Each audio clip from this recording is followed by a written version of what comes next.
Bem, pessoal, boa noite, boa tarde, né? Estamos no finalzinho da tarde ainda. Boa noite. Boa noite a todos e todas. Primeiramente, eu gostaria de me apresentar.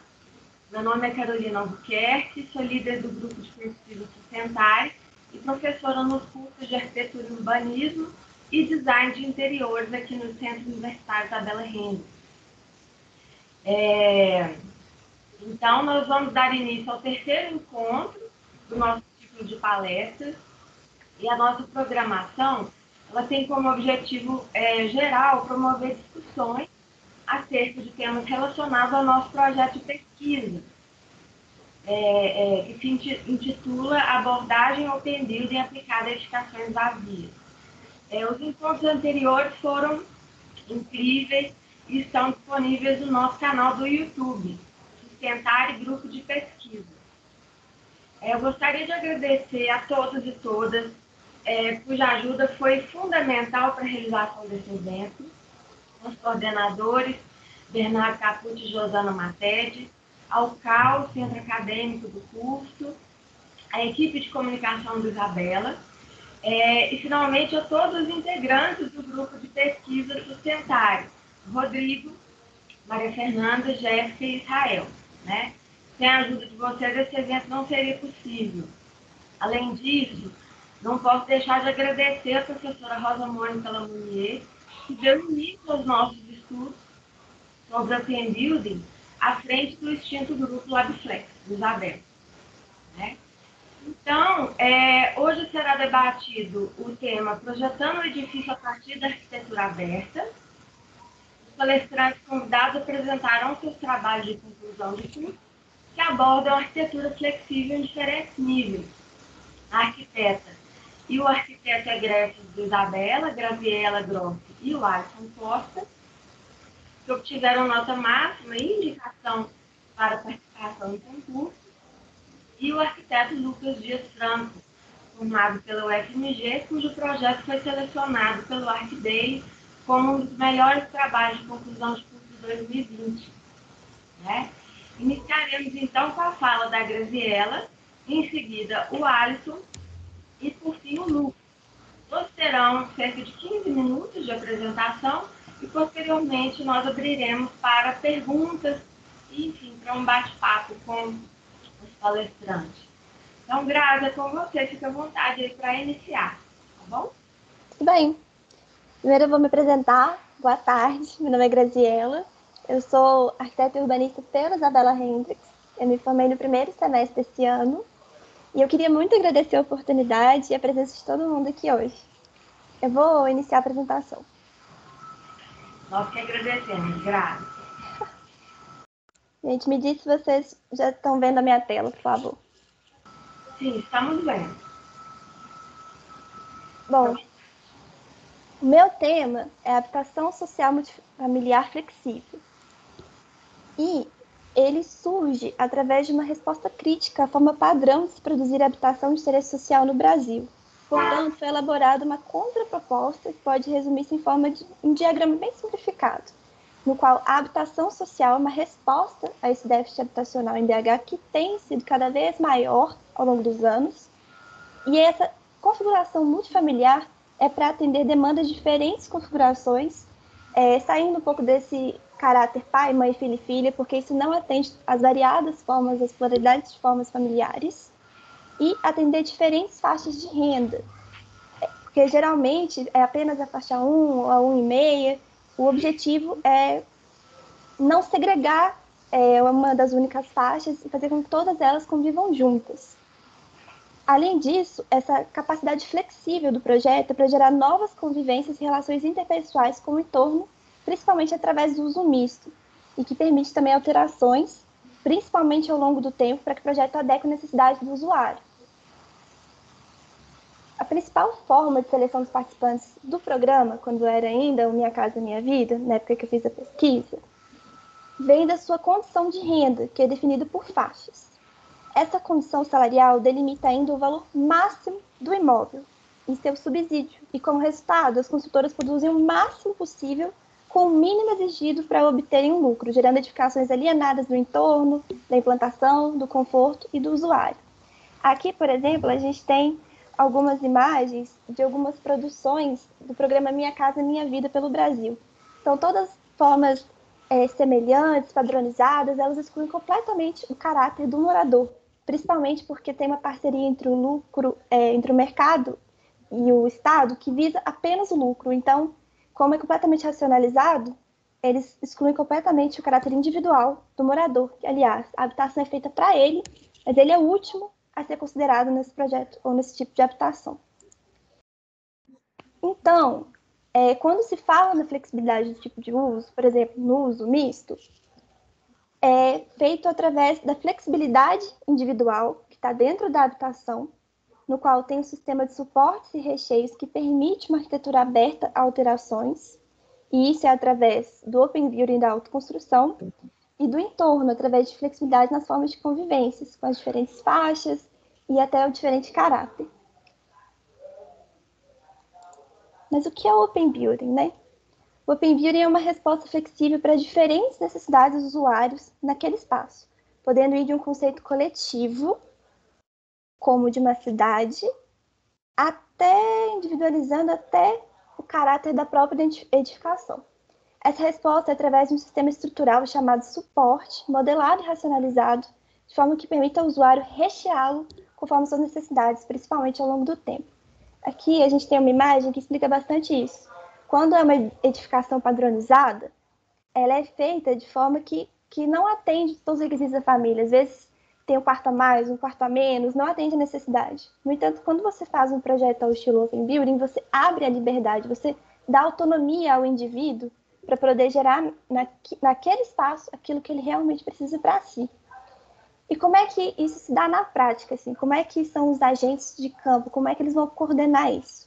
Existe uma proposta de posição de papéis de agente, principalmente através do sistema de suporte e recheios, que vai desde a tomada de decisão até a gestão. E eu recomendo muito alguns artigos e livros sobre Open Building, principalmente da Rosa Mônica Lamounier. Esse daqui é da tese de doutorado dela e isso explica bastante assim, como é que se daria um pouco mais na prática, pelo menos em teoria. E aí eu vou explicar um pouquinho sobre esse lugar. Como dito anteriormente, o meu objetivo é fazer uma resposta crítica, uma contraproposta ao que atualmente é produzido. E eu começo principalmente pela inserção urbana. Eu não queria um lote periférico, afastado de tudo, longe das pessoas, mesmo porque durante as minhas entrevistas, que foram uma das etapas de produção do TCC, né, eu perguntei muito para as pessoas e elas ficaram muito chateadas com a distância dos lugares ou com a falta de acesso para lugares importantes. E aí, a partir dessa premissa de localização, eu venho aqui para a região da Pampulha, no bairro Castelo. Dentro do bairro Castelo, entre as avenidas Altamiro Soares e Miguel Perrella, que são as principais do bairro, tem um lote, que é a EIS1, voltado para habitação de interesse social, que fica bem na esquina, é próxima de um parque, é 1,5 km de UPAs, de escolas, de supermercados, então ele não é um espaço alienado da cidade. Aqui, ó, a gente consegue observar que é o terreno proposto em roxo. Em volta dele, existem muitas edificações de caráter residencial. São poucos os que têm acima de 10 pavimentos e a predominância são prédios mais baixos, tanto unifamiliar quanto multifamiliar, de 3 a 5 pavimentos. Próximo do terreno, existem espaços de lazer e cultura, existem espaços de uso comercial e uso misto, é uma região bem rica e próximo de tudo aquilo que eles precisam. E aqui na frente tem o Parque Ursulina, que é um parque muito grande, que abriga várias faunas e floras, e é um dos últimos parques remanescentes de Mata Atlântica. E aí, falando um pouco sobre as potencialidades desse lugar, é que, por exemplo, não apenas ele está próximo do Parque Ursulina de Andrade, mas também ele é próximo de todas as regiões mais comerciais densas desse bairro.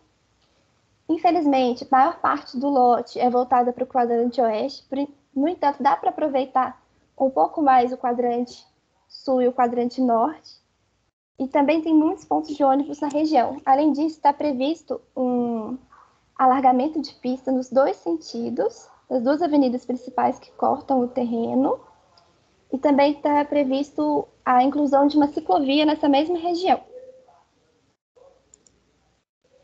Tem alguns pontos a serem considerados a respeito dos parâmetros urbanísticos e legislativos desse terreno. O primeiro deles, que eu acho que é um dos que mais norteou meu projeto, é a previsão de alargamento das duas avenidas. Isso vai limitar um pouco o meu terreno, vai diminuir a quantidade dele, no entanto, vai aumentar a quantidade de área permeável que eu tenho. Eu também tenho um limite altimétrico de no máximo 19 metros, e, além disso, mexer muito na topografia do terreno, que é acidentada, poderia encarecer o projeto. Então, eu tive que fazer vários escalonamentos, platôs, que aproveitassem melhor o terreno, tivessem maior racionização dele, para que o custo não aumentasse.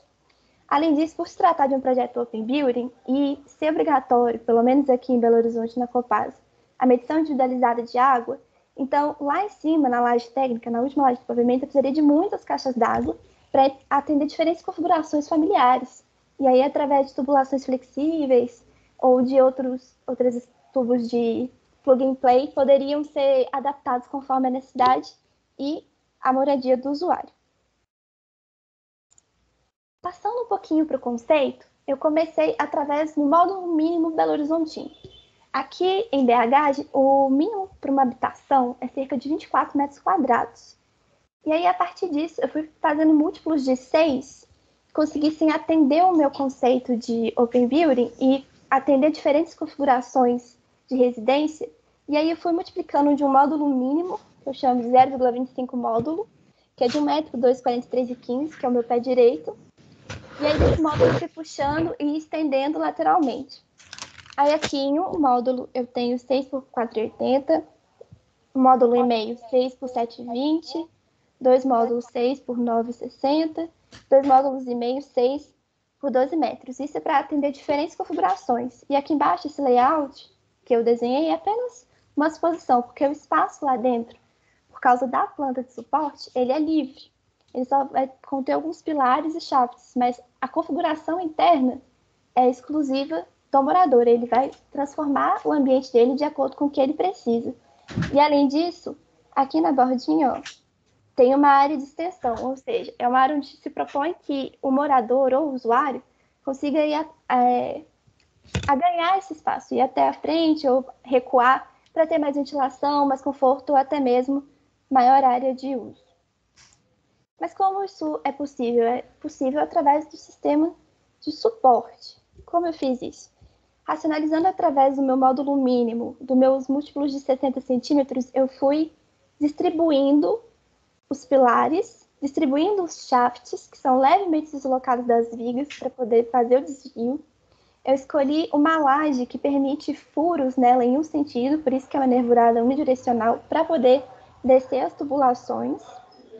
E, a partir disso, eu consegui criar o sistema de suporte, para que aí sim o usuário e o morador conseguissem acrescer dentro dele o seu sistema de recheio ao seu caráter. E aí, como é que eu desenvolvi esse prédio?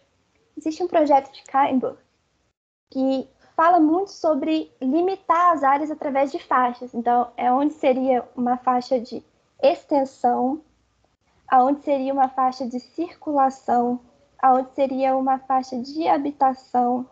E a partir dessas faixas eu fui configurando a edificação para que ela pudesse atender melhor as requisições dos usuários. Mas por que um espaço de extensão? Por que isso realmente é importante? Porque quando eu entrevistei eles queriam um espaço de extensão, eles queriam um espaço de varanda, eles queriam a possibilidade de alterar. Então, eu fui fazendo essas configurações para poder permitir a maior capacidade de flexibilização, porque flexibilidade existe de várias formas, mas eu escolhi essa como uma das técnicas também. E, além disso, eu criei espaços de convivência. Os corredores sempre tem um espacinho aqui no canto para poder ser aproveitado como área de estar ou como alguma área técnica de suporte. E aqui são espaços de convivência que geram movimento também para a edificação. Seguindo esse princípio, eu fui fazendo estudos. Como é que isso poderia ser encaixado, de que forma eu poderia distribuir. E, Para além disso, se a pessoa recuasse, fosse para frente e para trás com a edificação, ou se por um acaso ela juntasse edificação acima e abaixo, isso dá inúmeras possibilidades. A última vez que eu parei de contar, tinha uns 64 tipos de projetos diferentes. Então, realmente é flexível, é para permitir diferentes configurações, diferentes unidades familiares, e é para dar mais autonomia ao espaço. E assim é criado o sistema de suporte, com os shafts, e os pilares sendo assim, a principal coisa que delimitou. E aqui são apenas algumas suposições de recheio de como poderia vir a ser. Falando um pouco mais sobre o projeto, vou falar um pouquinho da implantação dele. Como eu disse antigamente, ele está entre a Avenida Miguel Perrella, a Avenida Avelino Soares e a Rua Castelo Lamego. No meu projeto, existem muitos níveis de diferença. Vai desde o nível 857.3, que é aqui embaixo, até o nível 868. São muitos metros de desnível nesse sentido. E aí eu fiz diferentes níveis de acesso, diferentes estacionamentos, diferentes níveis das edificações para poder, como eu disse anteriormente, aproveitar melhor o terreno. Aí aqui embaixo é o nível de estacionamento 858 até 860.6, porque o terreno vem subindo. Aqui, que é o acesso do bloco 1, é no nível 859. Esse acesso dessa praça é no 861.5. O bloco 2 é 862.5. A outra praça, que está aqui em cima, é 864, em sua maioria, porque ele vai um pouquinho para lá e um pouquinho para cá. A terceira praça aqui em cima, ela vai de 867 a 807,5, ela vai variando, e aqui em cima chega a 868, que é o nível de entrada para essa edificação, que está no 867. Aí aqui esse outro estacionamento está no 867 também, e aqui embaixo está do 866 aqui na frente, descendo até o 864.5. Justamente porque eu tentei aproveitar ao máximo esse terreno de acordo com as variações dele. Aqui, como eu disse, está meu bloco 1, ele começa mais baixo. Aqui o meu bloco 2, o térreo do bloco 2 já é o primeiro andar de residencial do bloco 1. Aqui é uma horta comunitária, aqui é uma praça interna, outra praça externa com área de academia da cidade. E aqui, esse bloco 3 e 4, eles são no mesmo nível. Inclusive, o mesmo nível de estacionamento para atender também PCD. Aqui é uma imagem para conseguir visualizar melhor de como é que ficou a implantação escalonada. Aqui é a imagem interna de como é que ficou essa pracinha. No meu nível térreo do bloco 1, a gente acessa por aqui, como se fosse pedestre, que é no mesmo nível do prédio. E aqui, uma das principais ideias de poder contribuir para o uso do elevador, contribuir para a manutenção desse espaço, é que seja o uso misto.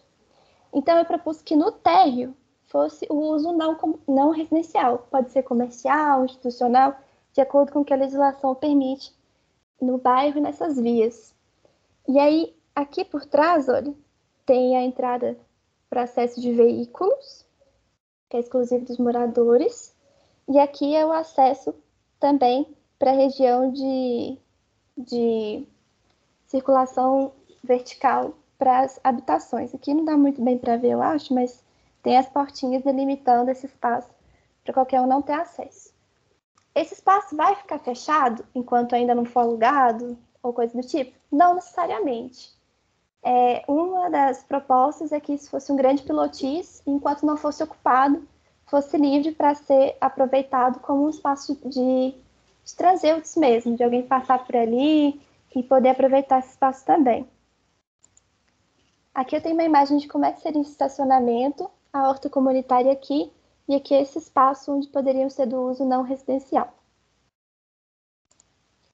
No nível térreo do meu bloco 2, aqui já é o primeiro nível residencial do bloco 1, e aqui é o acesso do nível do não residencial do bloco 2. Aqui tem o estacionamento que vai atender essa região não comercial. Aqui é o acesso principal de pedestres. Aqui é aquela primeira praça intermediária que eu falei, de gentileza urbana. E aqui, ó, já está no nível de acesso da horta comunitária, que tem acesso apenas aos moradores. Essa circulação ela é exclusiva de quem é morador. Aqui é uma imagem dessa fachada deles. E aqui eu já tenho o meu bloco 3 e 4. Por causa do desnível, acabou tendo que ter acesso pelo nível 868. Então, o pedestre entra por aqui, circula até aqui e entra um pouco mais escondidinho aqui para essa região, para a circulação vertical, que é mais íntima, que é para os moradores. No entanto, esses dois níveis térreos aqui já são de uso não residencial, como dito anteriormente. Aqui tem uma academia da cidade e outra pracinha de convivência. Também no nível 867 eu tenho um estacionamento que atende os moradores daqui e também o uso não residencial. E aqui embaixo é de uso exclusivo residencial. Aqui também está um pouquinho da praça interna, que fica aberta, de acordo com a legislação de BH, para mostrar como é isso. Oi! Só para pedir para você dar uma aceleradinha, que já passou bastante do tempo. Tudo bem, já estou acabando já. Apresentação, mas é porque a gente tem um prazo. Não, tudo bem. Aqui é essa fachada. Aqui é como seria um pavimento típico e a cobertura dele. Aqui são os cortes só para mostrar essa implantação mais escalonadinha. Aqui está mostrando a implantação geral de que é cada edificação. Aqui é a Avenida Miguel. Estou passando aqui a Avenida Miguel. E aqui é a Avenida Altamira. Não dá para ver, mas estaria aqui. Tem um talude muito grande cobrindo a frente. Por isso que eu disse que começa no nível 868. E aqui é só uma imagem simplificada de como é o projeto. Obrigada. Obrigada, Grazi. Eu vou... Né, no final, a gente vai fazer pergunta para os três, né? E o Alisson, você pode, por favor, ligar a sua câmera e já apresentar, tá bom? Obrigada, Grazi. Tá. Nada. Ótimo, pode começar. Eu vou compartilhar, porque não está compartilhado ainda não, né? Ou está compartilhado? Ainda não, pode compartilhar.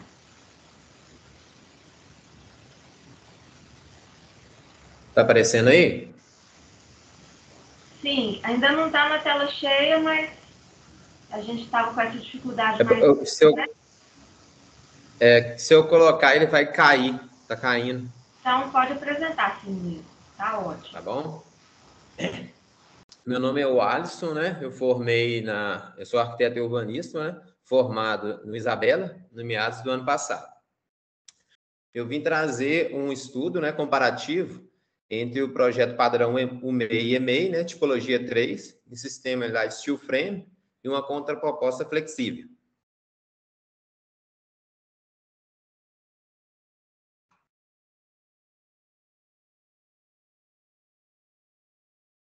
As UMEIs, Unidades de Educação Infantil, né, foram instauradas em Belo Horizonte no ano de 2010, atendendo o anseio da população com ensino infantil integral e gratuito. Esse projeto acabou por colocar Belo Horizonte, né, como referência nacional ao ensino infantil e à pré-alfabetização. O objetivo da criação das UMEIs e EMEIs foi possibilitar um local adequado para que as crianças poderiam ficar em horário integral enquanto os pais trabalham e suprir o déficit educacional dessa etapa. As UMEIs e EMEIs, a proposta do projeto da Prefeitura, foi firmada uma parceria entre a Prefeitura de Belo Horizonte e a Inova BH para a construção de 37 novas unidades, em um período de 10 meses por unidade. Foi definido o projeto da tipologia 3, elaborados pelos arquitetos Marcelo Morim e Silvana Lamas, que a princípio era em sistema convencional, construtivo convencional. Mas devido ao curto prazo, né, da entrega para a implantação dessas novas unidades, o projeto foi construído em sistema light steel frame. Em algumas visitas, fragilidades. Em algumas visitas, em entrevista com alguns usuários e profissionais da área, pode-se observar a existência de vários questionamentos, né, em relação à falta de flexibilidade e à dificuldade de expansão do projeto UMEI em sistema light steel frame. Dessa forma, a contraproposta para o projeto UMEI, tipologia 3, visa, a partir da aplicação da metodologia Open Building, a elaboração de uma planta suporte, né, que possibilite uma maior flexibilidade das camadas de recheio e o aumento da capacidade adaptativa do edifício ao longo do tempo. Localização. O local escolhido para o meio contraproposta foi na Regional Norte, né, do Guarani, bairro Guarani, localizada na Regional Norte de Belo Horizonte, um edifício que atende 440 crianças, né, de 0 a 5 anos, uma área de terreno de 3.151 metros quadrados. Teoria do suporte e recheio, metodologia Open Building. O que é Open Building? É trazer um conceito de flexibilidade, adaptabilidade dos edifícios, incluindo todas as estratégias e características que permitam manter sua funcionalidade durante todo o seu ciclo de vida, de maneira sustentável e economicamente viável. O suporte entende-se a parte fixa da edificação, de difícil alteração dos edifícios, como, por exemplo, a estrutura, circulação vertical, instalações prediais. Como recheio, entende-se os sistemas passíveis de alteração, como, por exemplo, as divisórias, mobiliários, em alguns casos, fachadas. A escolha dos sistemas construtivos tem influência direta sobre o que pode ser considerado suporte ou recheio, dependendo do projeto e das estratégias utilizadas. O suporte, né, é caracterizado os pilares, as vigas, as lajes, prumadas, instalações, né, shafts e circulação vertical, como escadas e elevadores. O recheio é constituído por steel frame fachada, né, fechamento interno, esquadrias, forro rebaixado e mobiliário.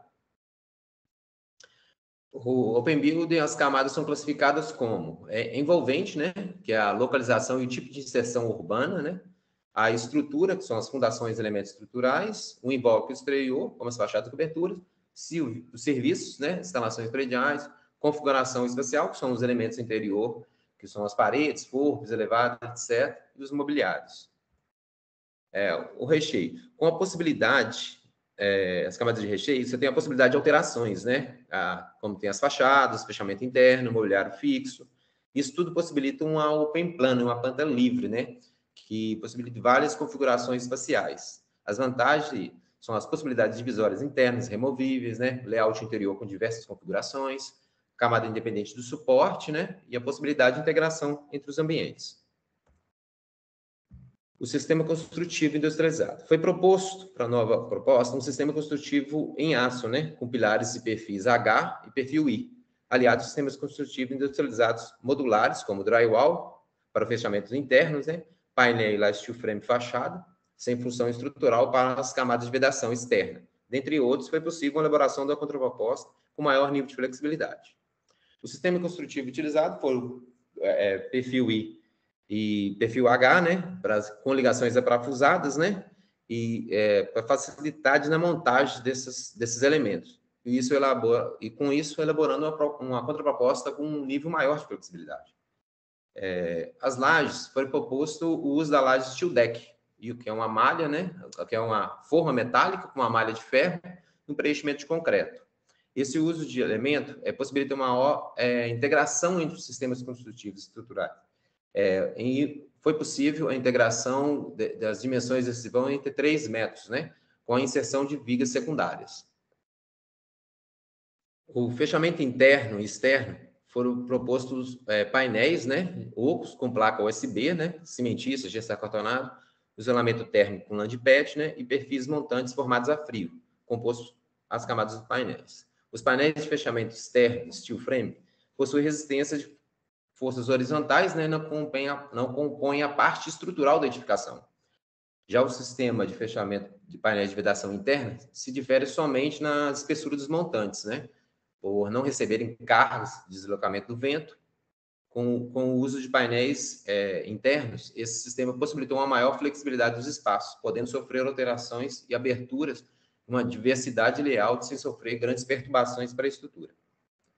As esquadrias, foi proposto para as esquadrias externas em alumínio, né? O que, além de ter um menor peso próprio, né? Tem uma alta resistência a intempéries, não sofrendo processo de corrosão.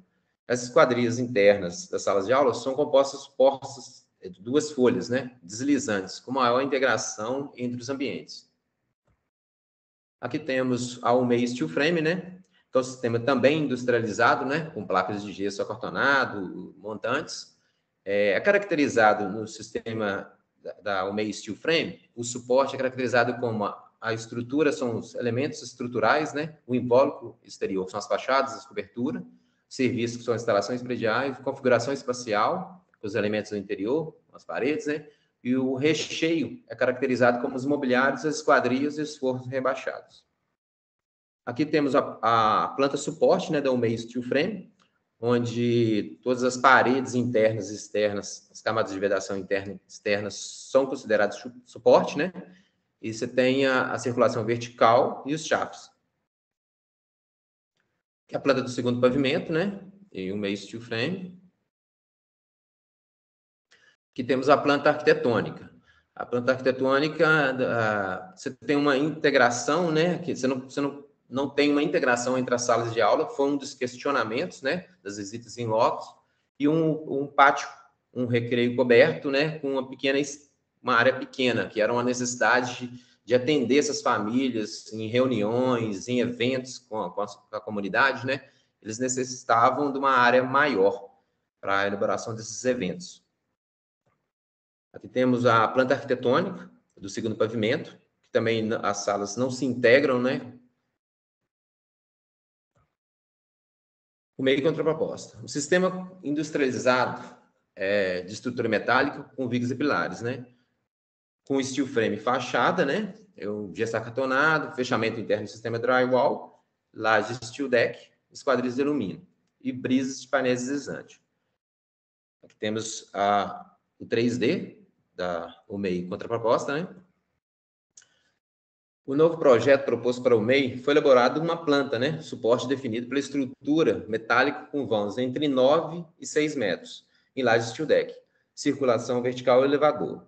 Shaft foram posicionados em quantidade suficiente para possibilitar o rearranjo das áreas molhadas, inclusive. Né? Com a utilização do sistema estrutural em aço, com pilares perfil H e vigas perfil I, aliados ao sistema construtivo industrializado modular, drywall, os fechamentos internos, painéis de steel frame fachada, sem função estrutural.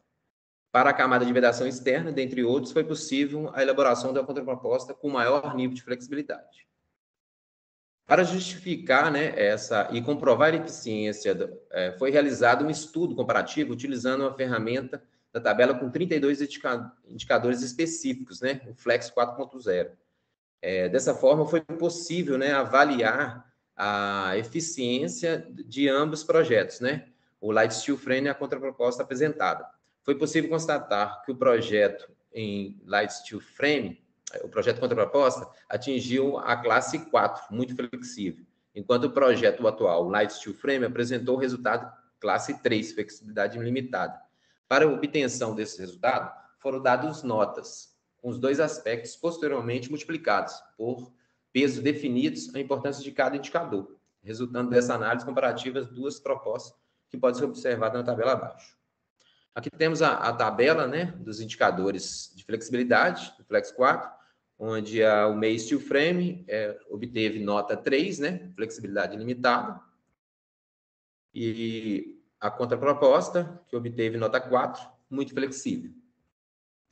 Aqui temos a planta suporte da UMEI contraproposta, né, onde a gente tem essa planta livre, né, onde a parte fixa dessa edificação são os pilares, né, os shaft e a circulação vertical, né, e possibilitando um rearranjo de várias concepções de layout interior, né.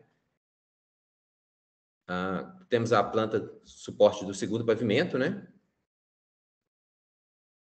Aqui temos o 3D do suporte, né, da contraproposta.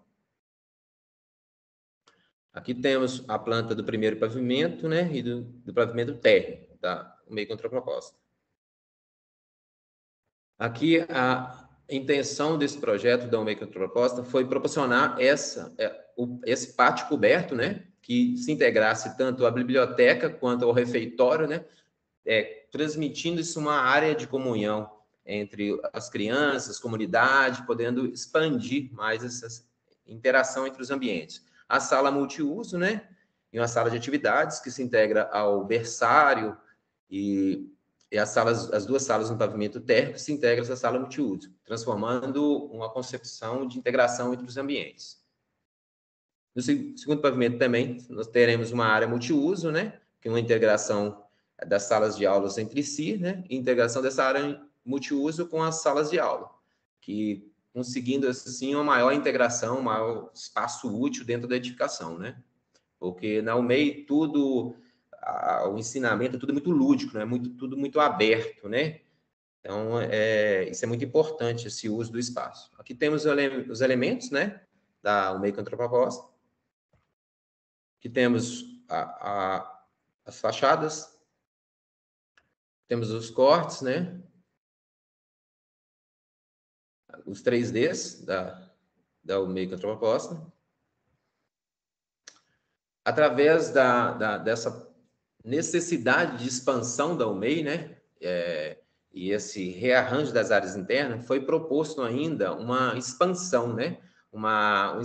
Obtendo uma área maior do pátio interno coberto para atividades em dias de chuva, com eventos com a comunidade, né? Então, a gente conseguiu, através da UMEI contraproposta, uma proposta de expansão, que a gente conseguiu uma planta suporte com maior nível de flexibilidade ainda, podendo ter um rearranjo interno ainda maior, né? Para essa proposta das necessidades da comunidade. Aqui é a planta do primeiro pavimento, né? E o suporte da edificação da proposta de expansão. A planta arquitetônica, né? Do primeiro pavimento e segundo pavimento.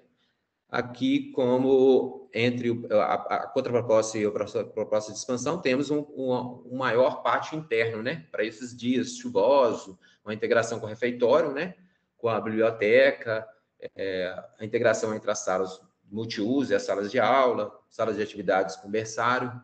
Então, a gente conseguiu uma maior flexibilidade em relação à contraproposta e uma maior ainda em relação ao meio, light steel frame.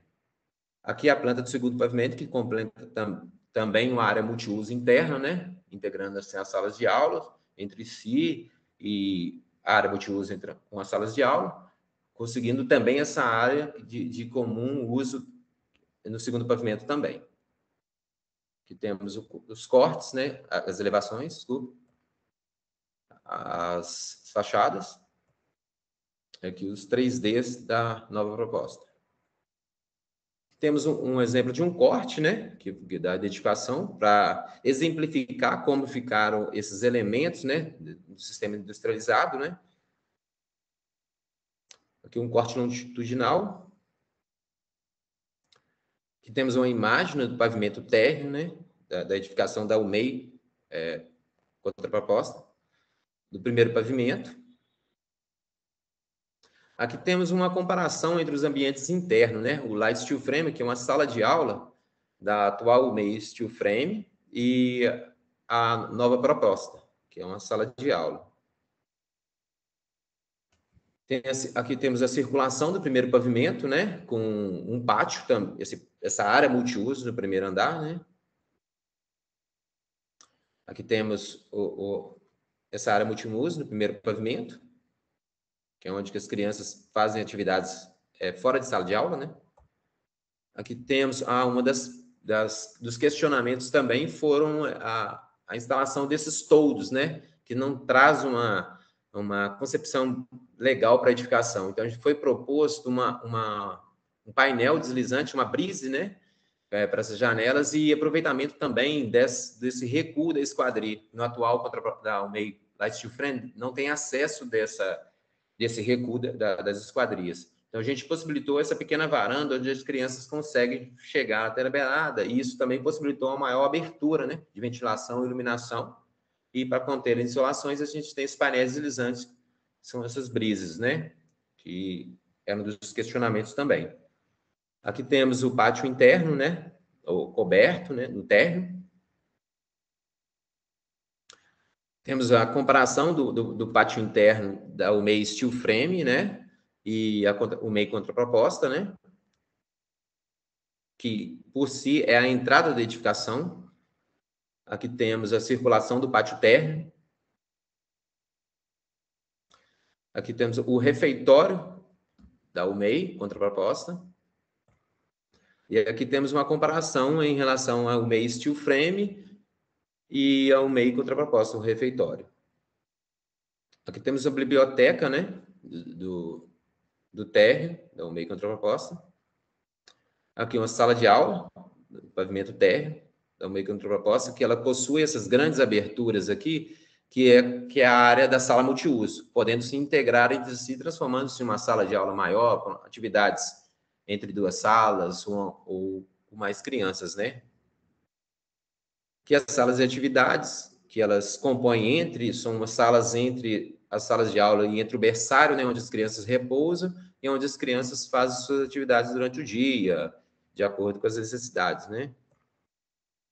Aqui temos o exemplo da sala multiuso, né, da UMEI Steel Frame e da UMEI Contraproposta. A sala de aula no térreo, né, todos possuem a mesma configuração espacial, né, a gente respeitou isso, né. Temos o berçário, que tem essa porta que faz essa interligação entre as salas multiuso. Então você está finalizando? Já estou finalizando. Aqui temos o fraldário, que dá acesso a esse berçário, né? Onde que são trocados os negócios. Pronto, por fim, finalizamos por aqui. Muito obrigado, gente. Tá ótimo, Alisson. Obrigada, viu? Lucas, pode compartilhar sua tela e iniciar, fica à vontade.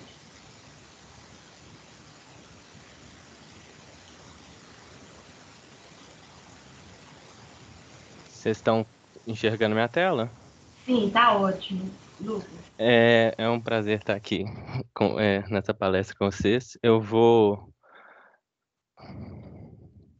apresentar meu trabalho de conclusão de curso, né?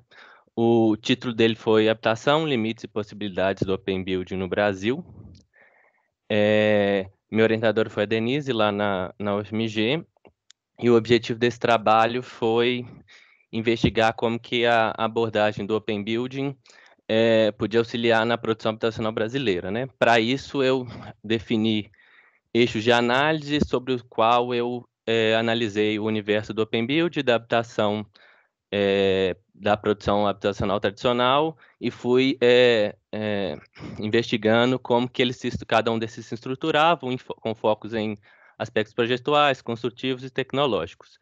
E assim, com essa investigação, eu fiz uma análise de um projeto que eu escolhi como estudo de caso, que foi um condomínio fechado ali no limite entre Belo Horizonte e Sabará. E com isso estabeleci preceitos que eu utilizei na minha contraproposta a esse estudo de caso, né? Os eixos de análise que eu escolhi foram esses 4, né? A autonomia do morador, a distinção entre níveis de decisão, flexibilidade e racionalização do processo produtivo.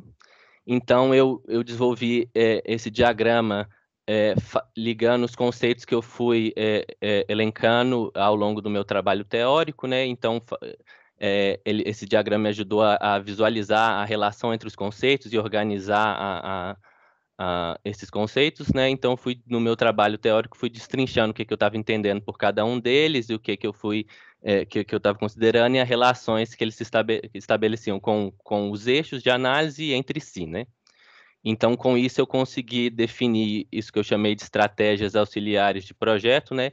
Que são estratégias que possibilitam que o projeto fique mais próximo das práticas do Open Build. Então, coisas como a configuração regular da estrutura, eu uso de viga invertida, a questão de como funcionam os acessos e as circulações, as divisórias internas, né? Como que elas são. E aí também fiz a mesma coisa, essa mesma análise para a produção habitacional tradicional, então destrinchando esses conceitos e vendo as relações entre eles, né, com os eixos de análise.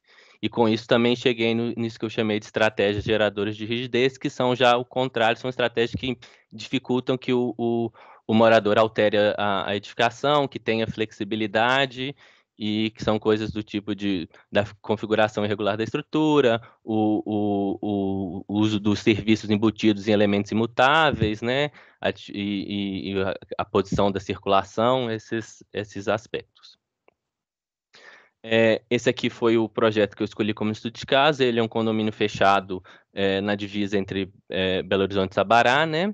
Ele tem um terreno de uma área de mais ou menos 20 mil metros quadrados. O condomínio tem em torno de 288 unidades, e para fazer essa análise desse estudo de caso, eu fiz essa análise a partir de 4 subníveis, né? Que é a construção base, o nível comum, o nível da fronteira e o nível interior, que são níveis definidos pelo Open Building, né? Então, eu fui analisando como que o estudo de caso em cada um desses níveis se aproximava ou distanciava das estratégias do Open Building e das estratégias da produção tradicional. Aí, com isso, eu consegui fazer a partir também desses subníveis, elencar o que eu chamei de limites e possibilidades, que foram que me orientaram no desenvolvimento da contraproposta. Então, a minha conclusão foi que a questão técnica construtiva não era o que impedia, então, a reintrodução do morador no processo produtivo, que é um preceito do Open Building, né? E que os principais limites eram, sim, de ordem política e econômica e que dependiam mais de uma rearticulação dos agentes envolvidos e também a dificuldade de contrapor essa valorização da moradia como mercadoria. Já trazendo minha contraproposta, o projeto acabou se constituindo assim, de 2 grandes blocos, né, residenciais, com espaços de uso comum fazendo a conexão entre eles, né?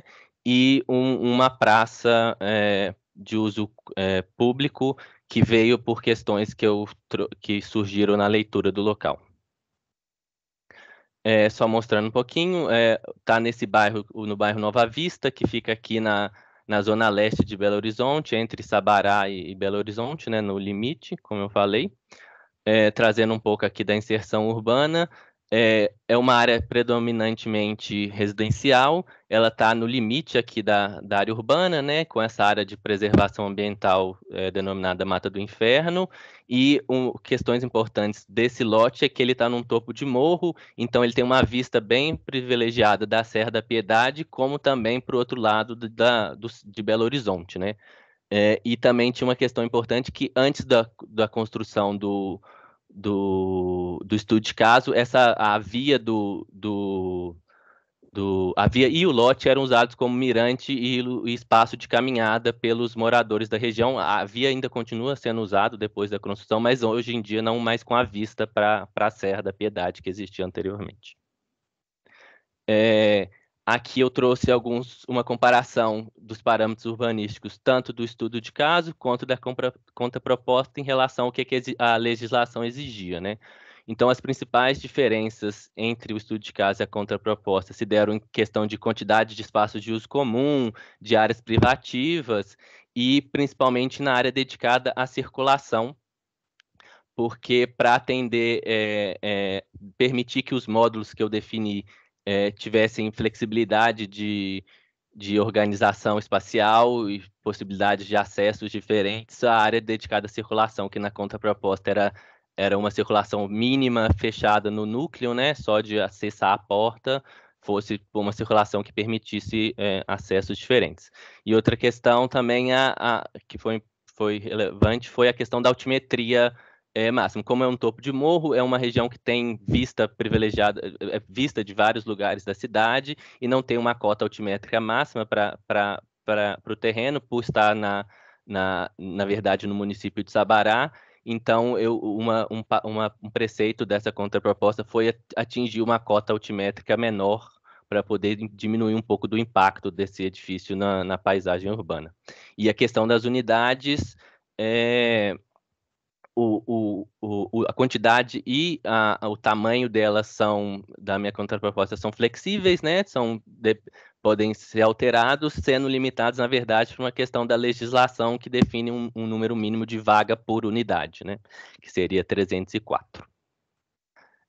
Aqui trazendo um pouco desses preceitos que eu usei para definir minha implantação, minha volumetria, né? A questão de permitir essa visada para a serra e para a mata, né? A questão dos pátios para trazer iluminação, ventilação e criar espaços de uso comum. A questão dos estacionamentos, de jogar eles para dentro do edifício, escondido, embaixo dos espaços de uso comum, para fugir da lógica que é do estudo de caso, dos pilotis serem a grande parte do nível terra e dos pilotis é dedicada a estacionamento e não a espaços de realmente uso e convivência. A questões dos terraços, que vieram um pouco para tentar minimizar o impacto do edifício na paisagem, né? E também criar esses espaços que permitem as vistas, né? Que proporcionam vistas, espaços de uso comum e privativos das unidades. A questão também da circulação, né? De articulação da circulação horizontal e vertical para poder permitir essas flexibilidades na organização espacial, e a questão, como eu trouxe, da praça, de trazer as dinâmicas que eu comentei na leitura do local, da caminhada, do mirante, da praça para dentro do lote e conectar também os dois edifícios, os dois blocos, né? Aqui já trazendo os dois módulos que eu usei. Eu usei um módulo base de 6 por 8,40, com uma área mais ou menos de 50 metros quadrados, e fui aqui definindo, mostrando o que eu fui considerando como suporte, o que foi sido considerado como recheio, e definindo assim quais foram os sistemas construtivos usados. Então, a estrutura de concreto, que foi um misto, que foi utilizado concreto por ser o método construtivo predominante no país, né? Mas aí propus, então, uma estrutura, um misto entre moldado em loco e elementos pré-moldados, para poder trazer um pouco mais de agilidade e padronização à construção, né? E essa diferença desses dois módulos se deram porque um módulo está para os níveis que estão abaixo do pátio, que são níveis onde a circulação não tem ventilação e iluminação natural, então eu reduzi o tamanho desse módulo para garantir que as ocupações possíveis atendessem ventilação e iluminação mínimas, né? E aqui uma isométrica explodida mostrando, de novo, essa diferenciação do que foi considerado suporte, o que foi considerado recheio, e fazendo esse link com as estratégias de projeto que eu elenquei lá na minha análise teórica. E aí eu trouxe simulações de recheio, que são meramente simulações de possibilidades, não é para ser escolhido como um cardápio, foram para estudar como que seria a ocupação desse edifício, se ela seria possível de diferentes formas. Então, fui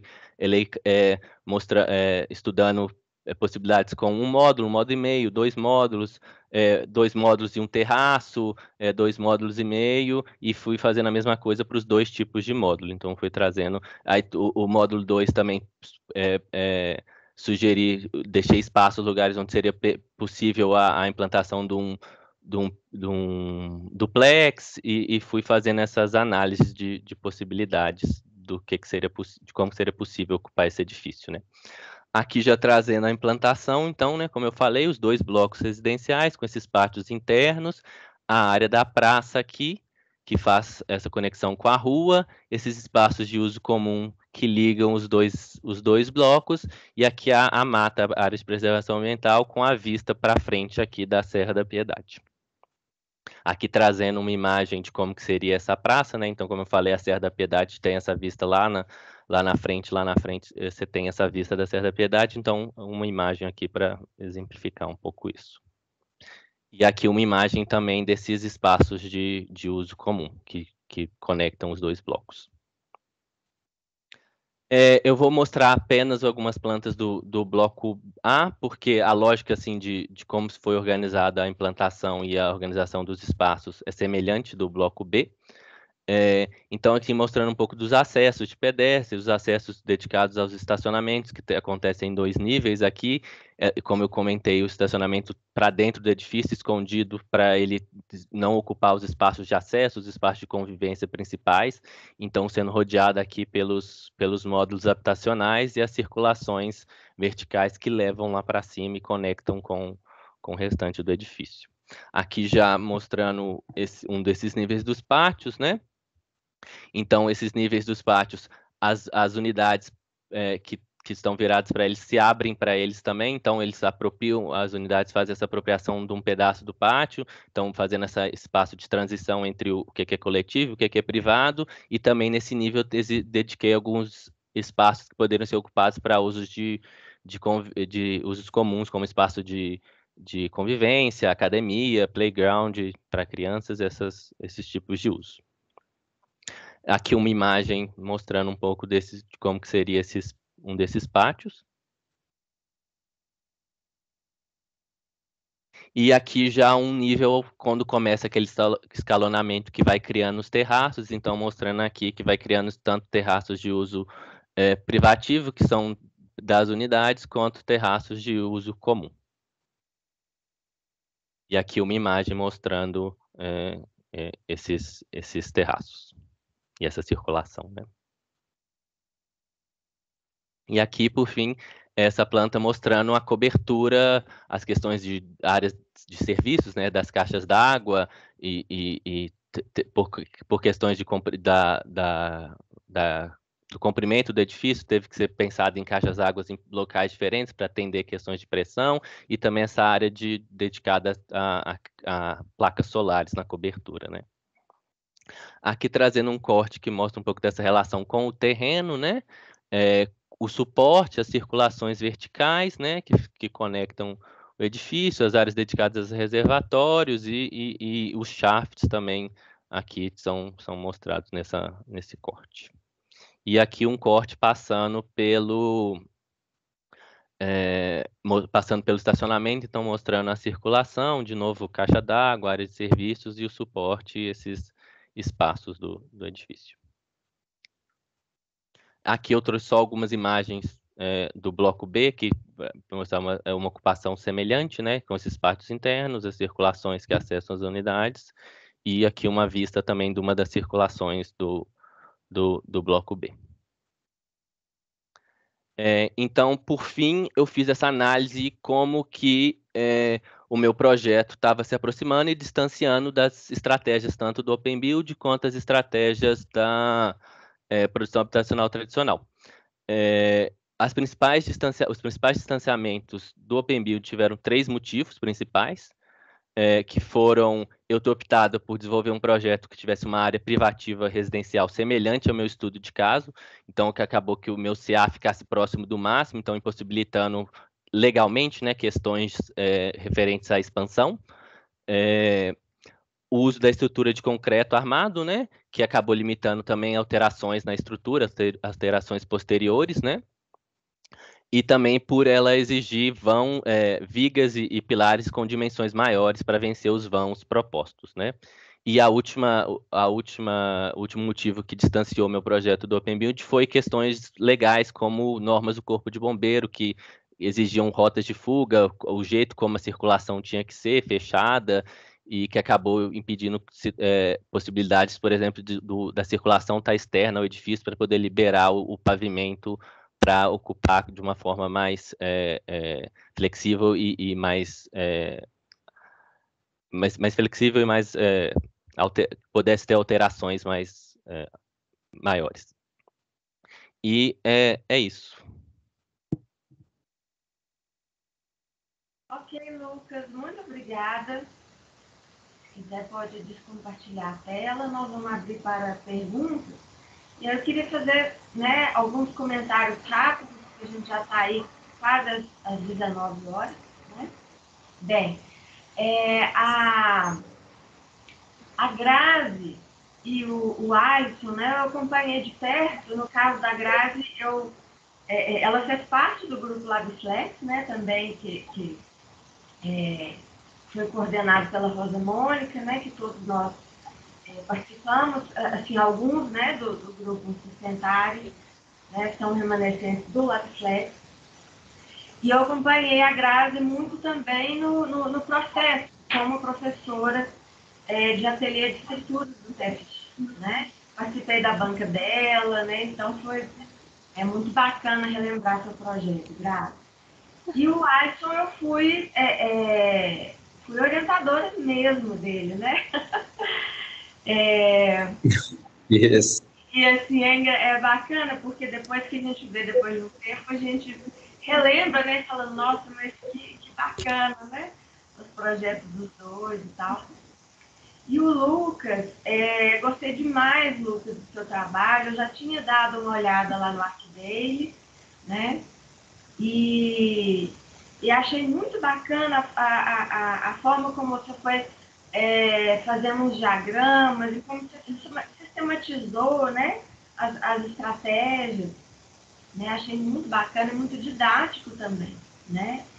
E uma observação em relação aos 3, que é uma observação, inclusive, que eu fiz no primeiro encontro, né, que a gente teve a palestra do Rodrigo e do Pedro, é da importância de se fazer um projeto simultâneo, né? A importância do arquiteto ter uma noção básica dos outros sistemas, estruturas, instalações prediais, né? Então, a gente vê que as estratégias de flexibilidade, elas perpassam muito por esse conhecimento de todas as camadas, né? Para que se possa realmente utilizar dessas estratégias. Então, queria dar aqui meus parabéns aos 3 e agradecer demais, né, a apresentação, todas foram ótimas. E aí vou abrir para perguntas, já tem alguns comentários aqui no chat. A Josana, ela precisou sair mais cedo, né, mas disse que foram ótimas as apresentações, deu parabéns a todos, né. E o Rodrigo, ele escreveu aqui o seguinte: queria saber do pessoal quais estranhamentos e dificuldades eles encontraram na aplicação da abordagem Open Build. Então, é uma pergunta para os 3, né? A gente pode começar pela grade, pela ordem de apresentação. Eu acho que a maior dificuldade que eu tive foi em relação a ser uma habitação de interesse social. Então, muitas vezes foi trazido para mim questionamento dos valores, na metodologia, principalmente na questão dos materiais. Então, tinha que ser um projeto viável. Então, algumas decisões foram tomadas para que fosse possível, para que permitisse um projeto Open Building, que é igual o projeto que ele falou agora, tipo assim, vai distanciando um pouquinho, cada vez um pouquinho mais o Open Building, mas, querendo ou não, vai tornando um pouquinho mais possível. Então, eu acho que a minha maior dificuldade foi sempre ter em mente que, justamente por ser um parâmetro social, legislativamente vão ter algumas dificuldades, vão ser colocados alguns empecilhos, e eu tinha que seguir isso para que também fosse possível, apesar de ser uma contraproposta. O Alisson. Olha, a maior dificuldade que eu encontrei, né, na aplicação do sistema Open Builder foi se imaginar esse rearranjo da gente colocar esse suporte, né, que ele atendesse várias diversificações espaciais, né, dentro das necessidades do projeto da UMEI, e que quando você vai criando esse rearranjo, vai mexendo nessa planta, essas várias configurações, e acaba podendo gerar incompatibilidade no deslocamento de uma instalação, né, de um shaft. Então, a gente tem que pensar em algo que propusesse ser flexível, né, e não gerasse incompatibilidade em uma expansão, na posicionamento dos pilares, né, e também não ficasse um sistema muito caro, né, inviável, por ser um projeto público, né, isso aí enviaria muito em relação a um estudo comparativo da UMEI. Então, a minha maior dificuldade foi essa, propor algo que não ficasse muito mais caro dentro da metodologia, né, que não fosse tão inviável. Essa eu acho que foi a maior dificuldade minha. Bacana. Lucas, o que você acha? Eu acredito que as minhas maiores dificuldades foram, como eu até trouxe no final, assim, a questão dos impedimentos que a própria legislação coloca, né? Em relação ao que é possível, e uma questão também dessa coisa dos sistemas construtivos, né, que ainda aqui no Brasil a gente tem muita dificuldade de ter acesso a sistemas construtivos modulares, realmente modulares, né? Então é muito difícil achar materiais, essas coisas que essa flexibilidade seja visível, né, que a gente consiga perceber que é possível alterar o projeto com facilidade, né? E como eu trouxe essas questões, acho que foram essas principais dificuldades, né, que eu tive. Bacana. Mais alguma pergunta? Vocês podem fazer perguntas para os outros palestrantes também, caso vocês tenham tido alguma dúvida ou queiram saber mais sobre alguma coisa do projeto do colega.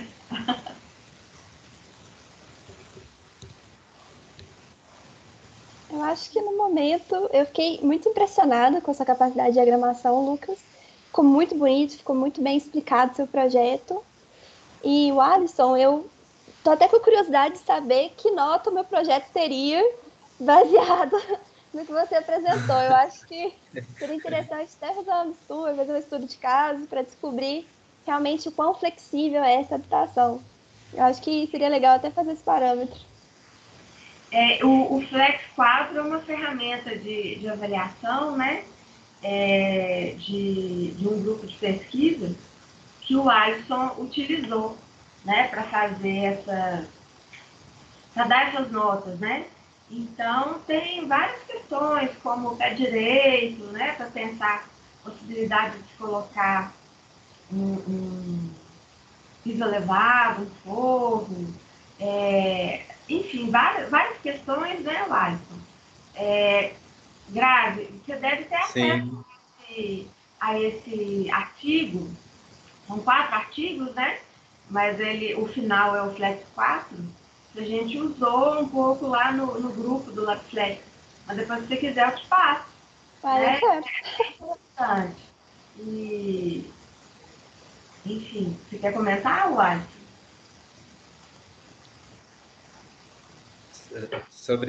Seria? Comentar Oi, sobre Carol, não entendi. Se você quer comentar alguma coisa sobre o comentário da Grazi, que eu acabei falando na sua frente. Mania de professor. Olha, eu achei o projeto dela também muito bacana, né? Ela, dentro dessa proposta do PEMBuilder, né, ela trouxe esse conceito, né? Procurou essa questão da modulação, né? Igual eu comentei que a maior dificuldade minha, né?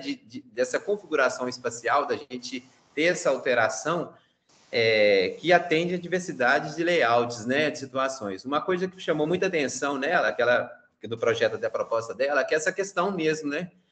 Dessa produção de habitação ser algo que não é muito racional, né? Mas visando o lucro e não preocupa muito com a qualidade de quem vai morar ali. Então, a gente vê aquele tipo de habitação que é uma repetição, né? Para baixar o custo, não visando qualidade. Acaba que o morador não tem aquela identificação com o espaço que ele mora. Ele não consegue criar a sua configuração espacial. Então, está mais que provado, né? Cada um tem, você pode ter ambientes que são iguais, cada um tem aquela característica desse ambiente, a sua maneira, né? Na casa de todo mundo não é igual. Então, acho que isso é muito importante. E por que não trazer isso para a arquitetura social também? Porque a gente trata isso como uma necessidade só das pessoas com poder aquisitivo maior, né? E deixa de lado as pessoas que não tem tanto esse poder. Então, acho que é muito interessante essa concepção. Ela trouxe algo que não tem um custo tão elevado, essa preocupação do espaço de cada um, de cada um montar a sua configuração de acordo com a sua necessidade, né? Então, eu acho isso muito bacana. E eu acho assim que a gente tem que mudar, né? As construtoras têm que parar um pouco de pensar só no lucro, né? E visar também a qualidade de quem vai morar bem. Porque senão fica complicado, né? Mas está de parabéns, gostei muito, viu? A famosa história do mercado imobiliário, né? Diga, Lucas. Não, é completar nisso que o Alisson falou, que é o problema não é a repetição, né? O problema é a repetição que repete o recheio, né? Igual o projeto da Graziella, ela tem uma repetição ali na estrutura dela, no sistema construtivo, né? Sim. Tem como repetir, tem como ser economicamente viável e assim, ter uma repetição no sistema produtivo, né? Que dê essa liberdade, né? Sim. Mesmo porque a modulação permite justamente essa troca. Então, acaba tendo que racionalizar justamente para flexibilizar. Sim. Convidar os integrantes do grupo de pesquisa sustentário para fazer alguns comentários, né? Que eles estão lá no WhatsApp, numa conversa danada, comentando, falando que legal e tal, e aqui mesmo, vamos ligar aí, né? Tem mais um, só Carol, vou sair, vai começar a minha aula. Gente, os alunos, né, tem aula agora às 19 horas, fiquem tranquilos e livres para né, para deixar a sala, né, a gente acabou ultrapassando um pouquinho mesmo o horário, mas, né, os que quiserem, né, fiquem à vontade, a gente continua conversando um pouquinho, né, se ainda tiverem, né, algumas dúvidas, perguntas e comentários. Eu queria perguntar, então. Boa noite, gente, meu nome é Jéssica, eu faço parte do grupo de pesquisa com a Carol, com os meninos, e até falei aqui que eu não tinha pergunta para fazer, porque eu gostei muito da explicação de todo mundo, eu achei bem legal. Mas eu fiquei curiosa nos edifícios de moradia multifamiliar, né, o da Graziela e do Lucas, sobre a respeito da participação dos moradores, porque como é um projeto fictício, essa participação, ela fica, eu acho que ela fica um pouco no ar, assim, um pouco fora da realidade. E por exemplo, meu projeto de ateliê esse semestre, a gente está fazendo o edifício também, e eu fico tentando colocar mais aprofundar a abordagem Open Build, introduzir a metodologia, e sem a participação do morador, na hora de fazer um estudo, a gente fica um pouco perdido. Como que vocês se colocaram, assim, no lugar das famílias, de quem iam morar ali? Vocês fizeram entrevistas, vocês pesquisaram outros questionários, outros lugares que já tivessem as pessoas, né, falando sobre isso, o que elas desejam, onde as fontes que vocês tiveram para definir melhor isso? Boa pergunta, Jéssica. Grazi, você quer começar? Posso? Então, tem até um slide onde eu explico um pouco mais sobre essa participação, mas, em suma, o projeto, pelo menos na época do Minha Casa Minha Vida, pelo menos na faixa 1, 1,5, era sorteado essas habitações, e aí, nesse momento do sorteio, o Estado vai até essa pessoa e conversa com ela para pegar a documentação e tudo mais. Essa faz parte do processo de habitação de interesse social. Como é uma edificação modular, então, a partir dali, teria que ser questionado o módulo da habitação. Agora, uma vez lá dentro, já morando lá, por ser um espaço flexível, ele pode alterar as divisórias internas, alterar o posicionamento das instalações hidráulicas. Então, a flexibilidade maior, a autonomia maior está no momento onde ele já tem a habitação. No momento anterior a isso, é uma coisa ainda em muito poder do Estado. Então, tem uma certa dificuldade. Agora, nos espaços de uso comum, como é autogerido, são eles que gerem os acessos às praças internas, os acessos à horta comunitária. Então, literalmente, é por decisão deles se vai abrir o portão ou fechar, apesar de ser parte da legislação urbana de Belo Horizonte permitir esse acesso mais aberto, essa fruição pública. E as áreas de uso mais coletivo são eles que vão gerir, cuidar, manter. Então, eles têm autonomia sobre os espaços públicos e autonomia dentro da própria edificação. Agora, a outra parte, por ser uma contraproposta, depende um pouco mais dessa parceria do Estado morador. Bacana, Lucas. Eu acho que fazendo projeto na faculdade é difícil mesmo a gente ter esse contato, né, com o morador. E eu acho que para essa etapa da implantação, o Open Build tem estratégias para essa participação, né, mas eu acho que dentro de um trabalho de escola é muito difícil, né? Eu acho que tem que, igual a Graziele fez, tem que fazer pesquisa, tem que ver o que já foi discutido sobre, para a gente pelo menos ter uma ideia do que já foi levantado de problemas, de coisas, para a gente ter uma base para poder começar a implantação, definir as coisas. No meu caso, como já não era um projeto de habitação social, era um projeto de uma residência de classe média, né? O condomínio que eu analisei, essa participação já não é uma coisa que acontece naturalmente, né? Então, como são coisas que vêm, igual eu elenquei dos limites, que são coisas da organização dos agentes que estão produzindo a habitação, né? O Estado que só descobre quem vai morar lá depois que o negócio já está pronto, né? Então, essa pessoa não tem como participar porque ela já foi colocada no processo de decisões no final do processo, né? No meu caso, para o meu projeto, eu me baseei muito porque eu moro no condomínio que eu fiz o estudo de caso. Então, eu trouxe as minhas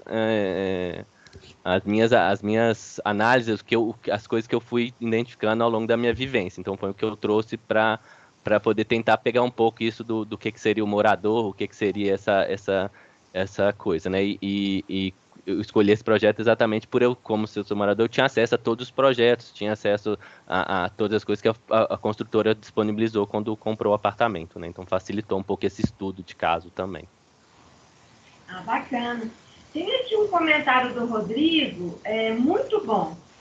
Rodrigo, você não prefere ligar o áudio, já que você tem acesso, e fazer o seu comentário? Acho que vai ser mais legal. O que você acha? Oi, gente. Não, só tinha comentado que a participação do morador nos processos de produção não necessariamente garante a flexibilidade da moradia. Porque as definições da configuração do espaço tomadas por ele podem ser de caráter rígido. Então, não necessariamente esse espaço vai atender a novas demandas no futuro ou atender aos novos moradores. O potencial da abordagem Open Building está exatamente em separar a construção em diferentes tempos, onde você tem o suporte, que tem uma dimensão mais rígida e, portanto, pode ser projetado a priori, e os recheios que, por serem mutáveis, podem ser feitos de acordo com a demanda do morador que ocupar aquele espaço naquele momento. Então, a participação do morador se encaixa em uma outra esfera de flexibilidade que diz respeito ao processo de produção. Não diz respeito necessariamente à flexibilidade do produto construído. E aí a gente tem essas diferentes esferas, que são a de produção do espaço, a do produto, que permite novos processos de transformação, né, que também poderiam ser considerados produção, e aí sim poderiam ser participativos. E ainda tem uma dimensão flexível, que é a de gestão daquele espaço. Porque também nada garante que você vá fazer um edifício suporte e que alguém, ao pensar o seu recheio, não tome uma solução que torne aquele espaço mais rígido. Então é importante, por mais contraditório que se pareça, ter uma certa organização e sistematização daquilo que pode e como pode ser feito, para que essas definições de recheio sejam sempre reversíveis. O comentário era esse, só. Ótimo comentário, Rodrigo. É interessante porque muita gente que eu converso ou menciona a questão do Open Building tende a pensar e a raciocinar muito pelo âmbito da indeterminação, como se o Open Building ele fosse apenas, né, a estrutura suporte e deixar tão livre que muitas vezes as pessoas nem conseguem pensar no que acontece, né? Então, é uma questão importante da gente pensar, né? Não só no suporte, mas nas possibilidades de recheio, né? Principalmente porque quem vai chegar depois e ocupar aquele espaço, muitas vezes não vai saber exatamente o que fazer ou como fazer, que materiais utilizar, né, para que isso possa continuar flexível também, né? O Israel levantou a mão, pode abrir seu áudio, Israel, fique à vontade. Oi, pessoal, tudo bem? Também faço parte do grupo com a Carol e achei muito interessante os 3 trabalhos. E eu estava até conversando com o Rodrigo, eu queria trazer inicialmente para a Grazi e para o Lucas, que trabalharam com habitação, a questão assim, uma vez que a gente está trabalhando com o projeto ele tem várias possibilidades, mas uma vez que o projeto de vocês passe a ser executado, como vocês fariam a escolha do layout final? Porque trabalhando com Open Building, trabalhando com habitação, a gente precisaria ter um certo limite nessa questão de configuração habitacional. Vocês apresentariam uma planta mais flexível ou vocês apresentariam apartamentos maiores que poderiam ser divididos em menores? O que vocês acham que seria interessante nessa apresentação final para execução? E se vocês acham que o projeto de vocês no sistema steel frame apresentado pelo trabalho do Alisson, se causaria mais estranheza ainda junto ao Open Building, porque é um sistema muito prático, né, muito rápido de execução e limpo, mas ao mesmo tempo pouco utilizado, né? E a gente precisa avançar um pouco nessa discussão, porque se a gente ficar sempre na temática do concreto, porque é mais barato e mais aceitável, a gente nunca avança, né? Aí eu queria entender de vocês o que vocês pensam sobre isso. Grazi, quer começar? Pode ser. Sobre a questão do layout, inicialmente eu tinha proposto os módulos, mas a configuração interna seria por parte do usuário, do morador. Como ele faria isso? É até um dado interessante do CAL, que 83% das pessoas, elas fazem reforma, elas alteram a sua edificação, até mesmo sem consultar um profissional da área. Então, a autoconstrução, ela acontece, ela existe, ela é praticada. Dentro dos moradores de habitação de interesse social, acontece muito, porque, como eu disse, ela não atende. Então, essa parte do layout final, eu acho que é um pouco complicado explicar isso, porque a proposta é justamente deixar aberto para que eles tenham autonomia, inclusive autoprodutiva, de fazer essa habitação corresponder ao layout que eles precisam. Até inclusive o que o Rodrigo falou, não necessariamente eles vão utilizar um sistema flexível posteriormente, vão usar aquilo que eles têm conhecimento, dentro daquilo que eles podem, da condição financeira, não necessariamente. Mas acho que quando você pergunta assim, o layout final seria para aprovação da prefeitura, não sei. Como é uma contraproposta, é literalmente chegar com esse projeto na prefeitura e falar, olha, não existe só o método padrão de produzir, se a gente considerar um pouco mais o usuário, se a gente considerar um pouco mais a autonomia dele, as vontades dele, ou até mesmo a necessidade. Então, eu acho que eu puxo um pouco mais para esse lado. E sobre usar o steel frame, eu sentiria um pouco de dificuldade na questão hidráulica. Por exemplo, na laje, para steel frame, tipo assim, colocar furos na laje vão ser um pouco complicados.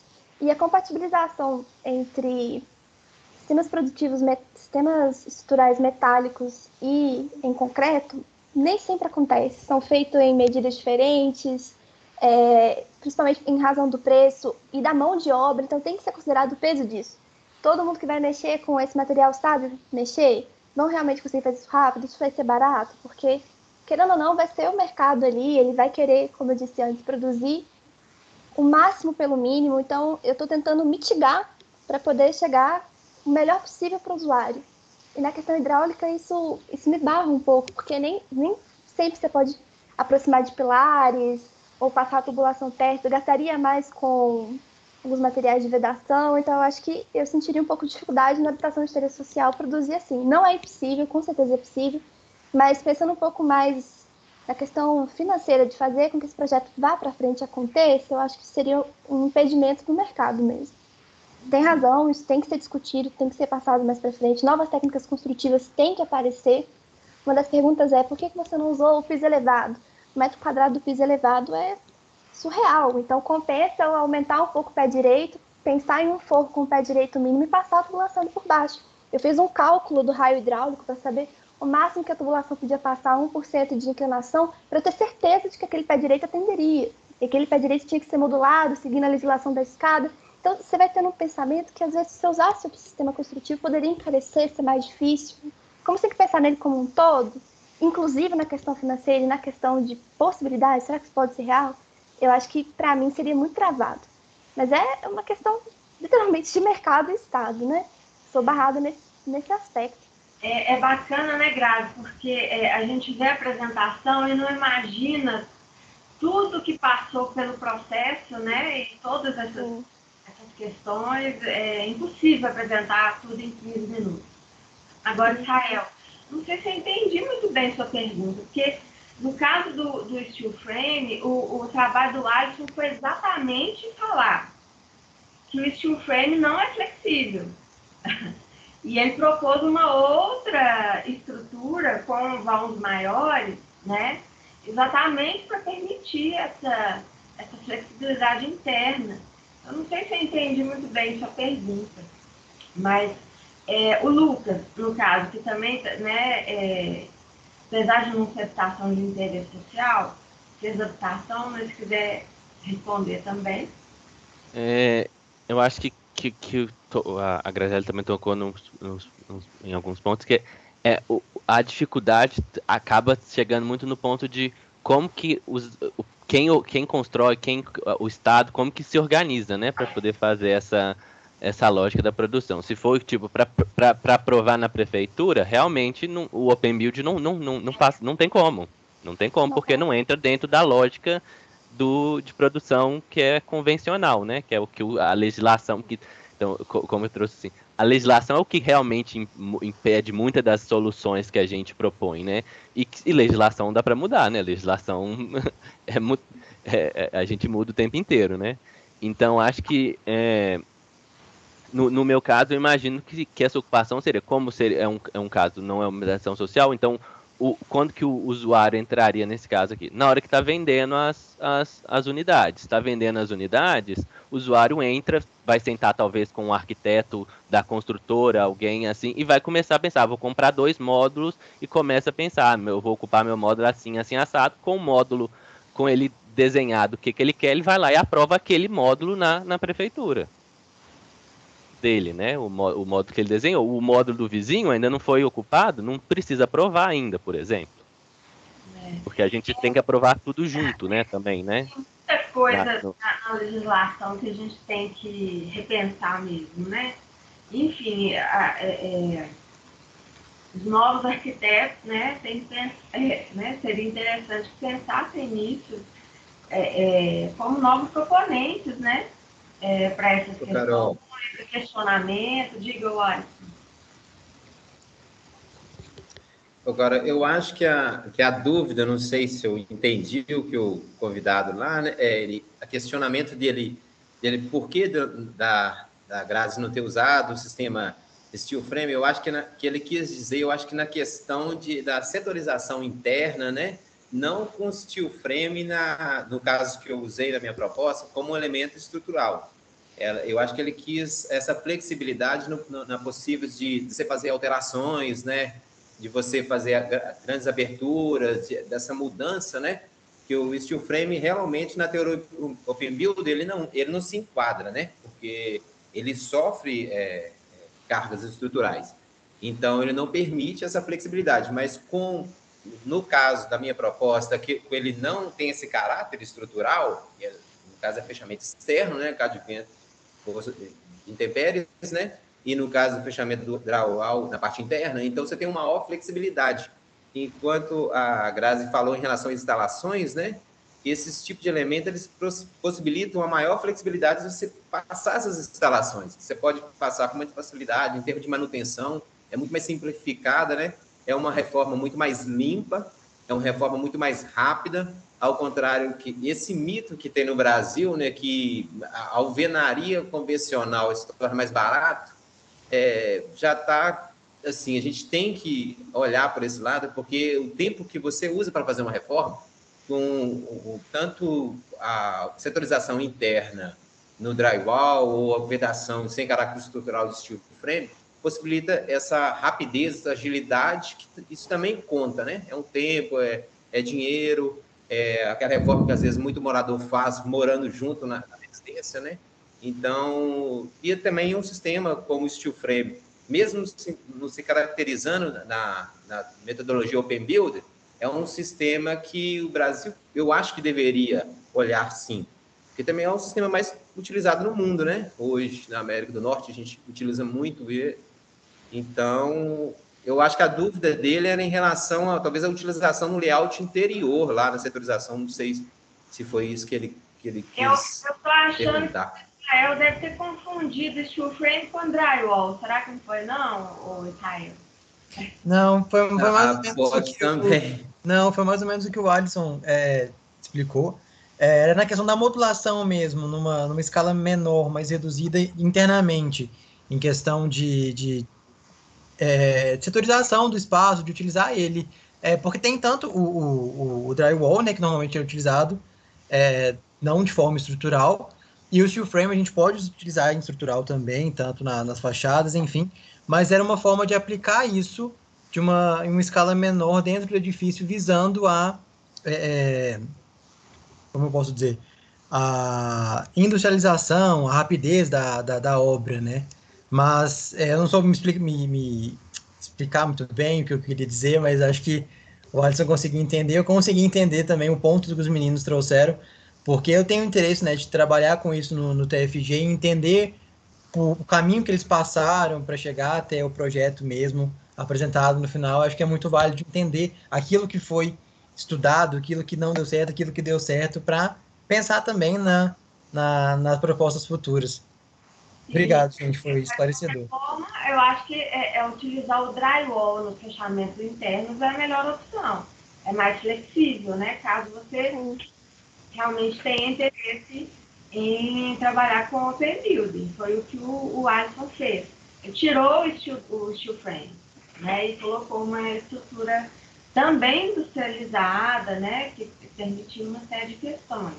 Mas o Lucas levantou a mão, fica à vontade. É só nesse mesmo tema, assim. Porque o drywall basicamente é um steel frame sem carga estrutural, né? Então, por isso que a gente usou o drywall, porque não tem necessidade de suportar carga estrutural, então é um perfil, na verdade, é um perfil que é mais fino, a chapa é mais fina, né?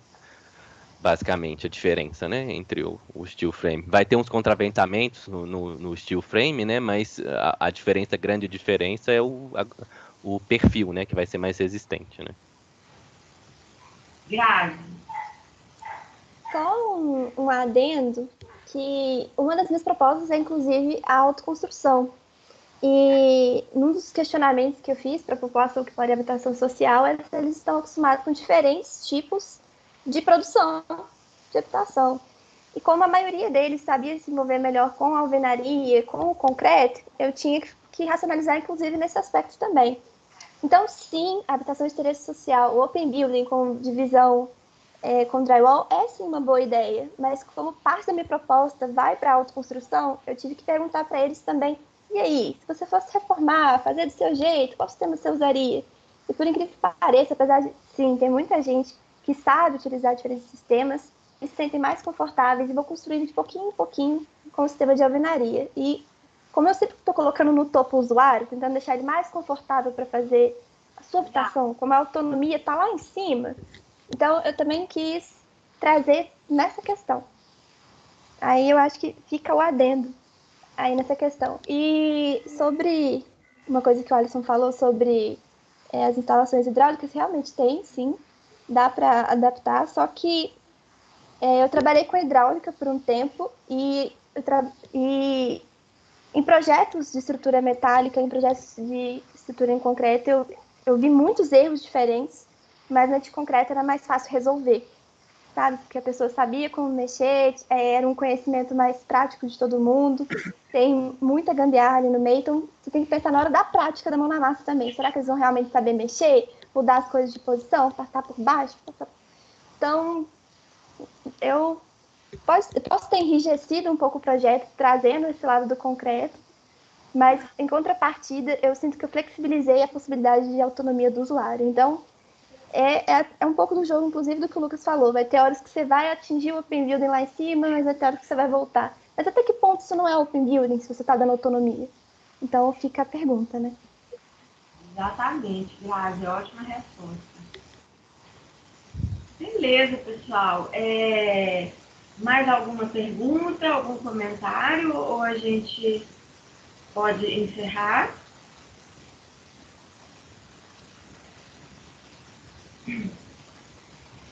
Bem, acho que é isso.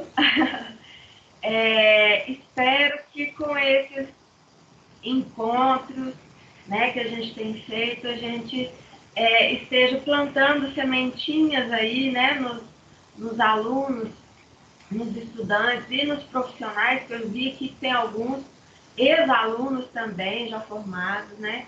Então, espero que a gente esteja plantando essas sementinhas aí para a gente cada vez mais pensar a respeito dessa questão da flexibilidade, da adaptabilidade, a questão sustentável que está por trás disso, né? Porque você poder realmente alterar os espaços com mais facilidade, com menos quebra-quebra, com menos desperdício, né? Então, isso tudo tem, né, uma relação, né? E nós estamos num momento que a gente não está podendo desperdiçar tanto e gerar tanto lixo, né? Então, esse é o meu comentário final. Eu novamente agradeço demais a presença dos palestrantes, né? Enriqueceram demais aí as nossas discussões, as nossas conversas. E agradeço também os convidados, né? Muitos alunos do Isabela da Arquitetura, vi alguns do design, vi alunos de outras instituições também. Queria agradecer a todos, aos que ajudaram a divulgar, né? E é isso, muito obrigada. Eu queria agradecer também, de novo, obrigada pela oportunidade, obrigada pelo convite, qualquer coisa estamos aí. Queria também falar que foi um prazer conhecer vocês dois, eu acho que eu não conhecia, nem o Alisson acho que eu não conhecia, gostei demais do projeto de vocês, depois vou querer até olhar de novo. Foi muito bom conhecer vocês, gostei muito do que vocês fizeram, e mais uma vez, obrigada. Queria agradecer também, obrigado pela oportunidade de conversar com vocês.